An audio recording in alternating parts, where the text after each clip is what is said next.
అండి, నమస్తే, welcome to our channel Harsha Karthik 2912. ఈరోజు రెసిపీ వచ్చేసి బాయిల్డ్ ఎగ్ మ్యాగీ అండి. సో పిల్లలకి ఎంతో ఇష్టమైన మ్యాగీ. వాళ్ళు ఎప్పుడు కొత్త కొత్త ఐటమ్స్ అడుగుతూ ఉంటారు, వెరైటీ ఆఫ్ ఫుడ్స్ అడుగుతూ ఉంటారు, ఎక్కువ జంక్ ఫుడ్ని ఇష్టపడుతూ ఉంటారు. కాబట్టి వాళ్ళ కోసం ఇలా ఇంట్లోనే జంక్ ఫుడ్ హెల్తీగా ప్రిపేర్ చేసి పెట్టేస్తే వాళ్ళు హ్యాపీ, మనము హ్యాపీగా. సో ఇలాంటి మరిన్ని వెరైటీ రెసిపీస్ మన ఛానల్లో ముందు రాబోతున్నాయండి. సో దానికోసం మీరు ఈ ఛానల్ని కనుక ఇంకా సబ్స్క్రైబ్ చేసుకోకపోతే సబ్స్క్రైబ్ చేసుకోండి, లైక్ చేయండి, మీ ఫ్రెండ్స్కి రిలేటివ్స్కి షేర్ చేయండి. సో ప్రాసెస్లోకి వెళ్ళిపోదాం పదండి.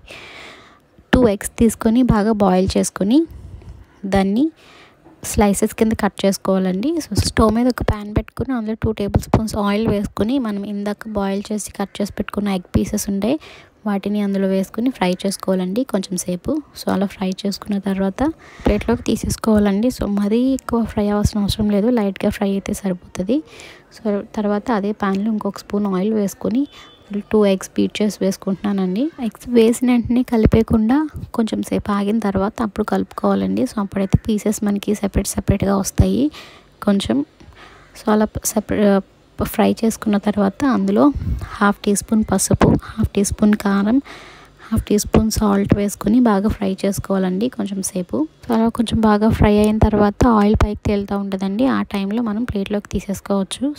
అదే ప్యాన్లో ఒక 2 tablespoon ఆయిల్ వేసుకొని అందులో ఆనియన్స్ వేసుకొని, మీడియం సైజ్ ఆనియన్ అండి, చిన్న ముక్కలుగా తురుముకొని వేసుకొని కొంచెం ఫ్రై చేసుకోవాలి బాగా.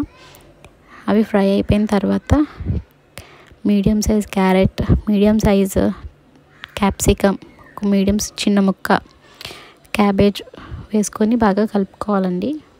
ఇంకా మనకి ఏ వెజిటేబుల్స్ కావాలనుకుంటే ఆ వెజిటేబుల్స్ యాడ్ చేసుకోవచ్చు. స్వీట్ కార్న్, పాలకూర, ఈ తోటకూర, ఇలా ఏవైనా సరే యాడ్ చేసుకోవచ్చు అండి. సో కొంచెం అవి బాగా మగ్గిన తర్వాత అందులో 3 tablespoons గ్రీన్ పీస్ వేస్తున్నాను, పచ్చి బఠానీ. సో అవి కూడా వేసేసి బాగా ఫ్రై చేసేసుకుంటున్నాను. పిల్లలు డైరెక్ట్గా వెజిటేబుల్స్, ఆకుకూరలు తినాలంటే తినరు కాబట్టి సో వాళ్ళు తినే దాంట్లో మనం అవి ఇంక్లూడ్ చేస్తే వాళ్ళు హ్యాపీగా తినేస్తారండి. 1/2 teaspoon సాల్ట్ వేస్తున్నాను ఇందులో. తర్వాత 1 teaspoon మిరియాల పొడి వేస్తున్నానండి. వేసి బాగా మిక్స్ చేసుకుంటున్నాను. సో మళ్ళీ మిక్స్ చేసుకున్న తర్వాత 1/2 teaspoon, ఇందులో 1/2 teaspoon chilli sauce, 1/2 teaspoon soya sauce, 1/2 teaspoon vinegar వేసుకొని బాగా మిక్స్ చేసుకుంటానండి ఒక 1 minute. సో అలా మిక్స్ చేసుకున్న తర్వాత అందులోని 1/2 teaspoon టొమాటో సాస్ కూడా వేసుకుని బాగా కలుపుకోవాలి. సో వెజిటేబుల్స్ అంతా బాగా మగ్గిపోయేంత వరకు. అలా మగ్గిన తర్వాత 2 glasses వాటర్ యాడ్ చేస్తున్నానండి వెజిటేబుల్స్లో. సో ఈ వాటర్ అంతా బాగా కొంచెం మరగాలండి. బాగా మరిగిన తర్వాత అందులో ఇప్పుడు మనం మ్యాగీ యాడ్ చేసేసుకుందాం. సో నేను అయితే వీట్ మ్యాగీ యూస్ చేస్తున్నాను. మైదా మ్యాగీ కాకుండా వీట్తో, మల్టీగ్రెయిన్స్తో మ్యాగీస్ అవైలబుల్గా ఉన్నాయండి ఇప్పుడు. అవి తెచ్చి మనం పిల్లలకి పెట్టచ్చండి, ఏం ప్రాబ్లం ఉండదు, హ్యాపీగా పెట్టుకోవచ్చు, వాళ్ళు కూడా హ్యాపీగా తింటారు, హెల్తీ కూడా. సో వాటర్లో మ్యాగీ అంతా వేసేసుకుని ఒక 2 minutes కుక్ అవనివ్వాలండి, బాగా మిక్స్ చేసుకుని. సో అలా కుక్ అయిన తర్వాత ఒక 3 tablespoons మ్యాగీ మసాలా వేస్తున్నాను నేను. అందులో మ్యాగీ మసాలా వేసుకుని బాగా మిక్స్ చేసుకోవాలి.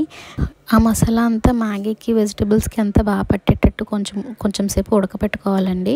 సో అలా ఉడికిన తర్వాత దాంట్లోనే మనం ముందుగా ఫ్రై చేసి పెట్టుకున్న ఎగ్ పీసెస్, తర్వాత బాయిల్డ్ ఎగ్ పీసెస్ కూడా వేసేసుకుని బాగా మిక్స్ చేసుకోవాలి. సో అలా మిక్స్ చేసుకుని కొంచెం సేపు ఉడకనివ్వాలి. ఒక 1 or 2 minutes ఉడకనిస్తే సరిపోతుందండి. వాటర్ అంతా కొంచెం ఇంకిపోయి ఈ ఆయిల్ కొంచెం లైట్గా పైకి తేలుతూ ఉంటుందండి. సో ఆ స్టేజ్లో మనం కొంచెం కొత్తిమీర, కొంచెం నిమ్మరసం జల్లుకొని బాగా కలుపుకొని స్టవ్ ఆఫ్ చేసేయాలి. సో రెడీ అయిపోయిందండి boiled egg Maggi masala. So అలా వేడిగా సర్వ్ చేసుకొని పిల్లలకి పెడితే ఎంత ఇష్టంగా తింటారండి. అండ్ ఇందులోనే వెజిటేబుల్స్ వేసాం కాబట్టి వాళ్ళకి హెల్దీ కూడా. సో వాళ్ళకి వెజిటేబుల్స్ పెట్టిన సాటిస్ఫాక్షన్ కూడా మనకు ఉంటుంది. సో చూసారు కదండి, ఇలాంటి రెసిపీస్ కోసం మన ఛానల్ని సబ్స్క్రైబ్ చేసుకోండి, లైక్ చేయండి, మీ ఫ్రెండ్స్కి, రిలేటివ్స్కి షేర్ చేయండి. Thanks for watching.